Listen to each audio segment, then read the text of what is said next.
ఒక రెండే తీసుకొస్తున్నా. ఇక్కడ పొదులు వచ్చారు, తప్పు లేదు. కానీ వచ్చినప్పుడు ఆడబిడ్డల్ని, అమరావతి ఆడబిడ్డల్ని బ్రోతల్స్గా చిత్రీకరించారు. ఇక్కడుండే ఆడబిడ్డలు కోప్పడి క్షమాపణ చెప్పమని అడిగారు. చెప్పమని అడిగితే ఇక్కడ ఆడబిడ్డలపైన దౌర్జన్యం చేశారు.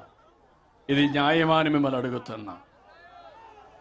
నిన్న చూశారు, ప్రశాంత రెడ్డి గౌరవ ఎమ్మెల్యే ఆవిడ వ్యక్తిగత జీవితాన్ని విమర్శించాడు. ఒక మాజీ ఎమ్మెల్యే, అతను పశువా మనిషా తెలియదు. నేనైతే పిలిపించి వార్నింగ్ ఇచ్చి ఇంకోసారి చేయకుండా చూడండి, ఏ ఆడబిడ్డ అయినా మన ఆడబిడ్డ, ఆ ఆడబిడ్డ గౌరవాన్ని కాపాడవలసిన బాధ్యత రాజకీయ నాయకులదని గట్టిగా వార్నింగ్ ఇచ్చేవాడిని. నువ్వేం చేశావు? ఇంటికి వెళ్ళాడా? పరామర్శించాడా? అన్నాడు ఇంకో మాట, అవసరమైతే మా వాళ్లకు చెబితే ఇండల్లోకి పోయి లేపేస్తారన్నాడు. రఫా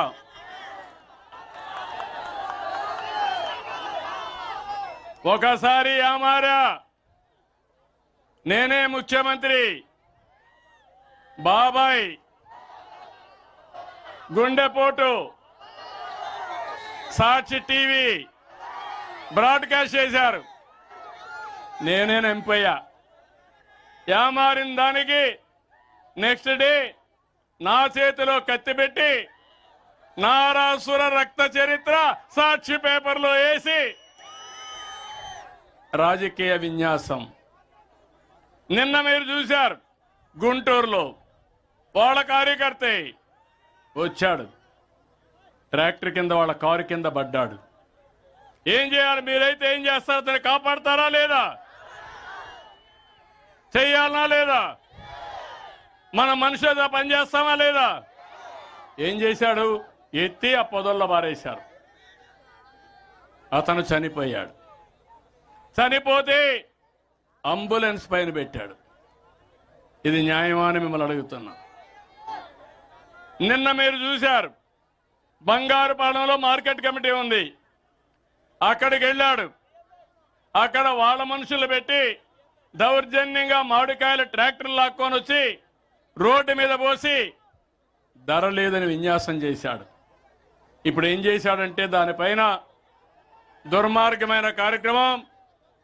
అక్కడ వచ్చిన వీడియో తీసి నిన్న నెల్లూరులో పెట్టాడంటే, నెల్లూరులో బంగారుపాలెం మార్కెట్నే తీసుకొచ్చి అతను ఫేక్ వీడియోని ప్రదర్శించాడంటే మనిషి అని మిమ్మల్ని అడుగుతున్నా.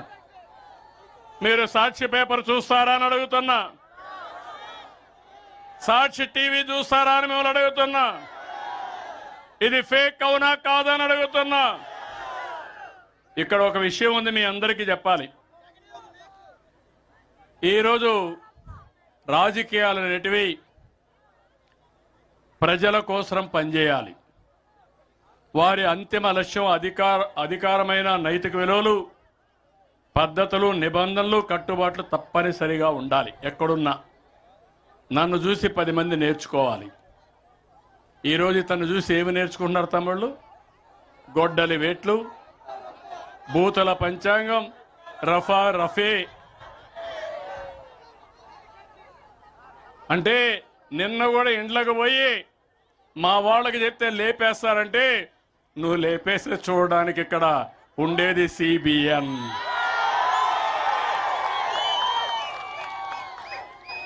గౌరవించా, ఎంతో మంది వ్యక్తులు చూసా. ఇంత మునుపు మీరు చూసి తీవ్రవాదుల పైన పోరాడా, ముఠా నాయకుల పైన పోరాడా, కమ్యూనల్ వైలెన్స్ తెచ్చే వాళ్ళ పైన పోరాడా. పేదవాళ్ళ ప్రాణాలు కాపాడడానికి, మీ ఆస్తులు కాపాడడానికి నేను చేశా. ఇప్పుడు సాక్షాత్తు ఇలాంటి నేరస్తులు రాజకీయాల ముసుగులో వస్తున్నారు.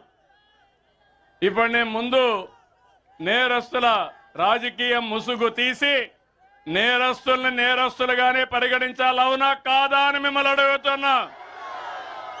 చేయమంటారా లేదా అని మిమ్మల్ని అడుగుతున్నా. మీరు కూడా సహకరిస్తే నేను కోరుకునేది ఒకటే, మనది ప్రజల మేలు కోరే ప్రభుత్వం, మంచి చేసే ప్రభుత్వం, మంది సమిక్షేమ ప్రభుత్వం, అభివృద్ధి ప్రభుత్వం. P4తో పబ్లిక్ ప్రైవేట్ పీపుల్స్ పార్ట్నర్షిప్తో సమానత్వం తీసుకొచ్చే ప్రభుత్వం ఇది. ఒక విజన్తో మీ ముందుకొచ్చా. మీ బిడ్డల భవిష్యత్తు కోసం పనిచేస్తున్నా. మీ జీవన ప్రమాణాలు పెంచడానికి ప్రయత్నం చేస్తున్నా.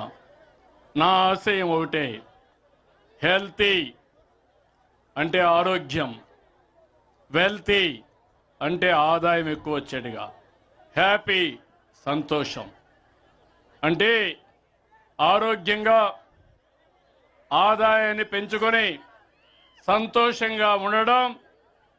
ప్రతి ఒక్క కుటుంబం ఇర్రెస్పెక్టివ్ ఆఫ్ క్యాస్ట్, ఏ కులమైనా పర్వాలేదు, ఏ మతమైనా పర్వాలేదు, అర్హులు ఎక్కడుంటే అక్కడ నేనుంటా, మీకు అండగా ఉంటా, మీ జీవితానికి తోడుగా ఉంటా.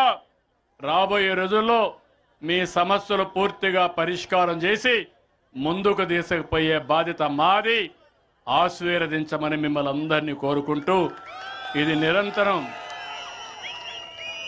కొనసాగించాలి. ఈరోజు మన అచ్చెన్నాయుడికి ఒక చిన్న డౌట్ వచ్చింది.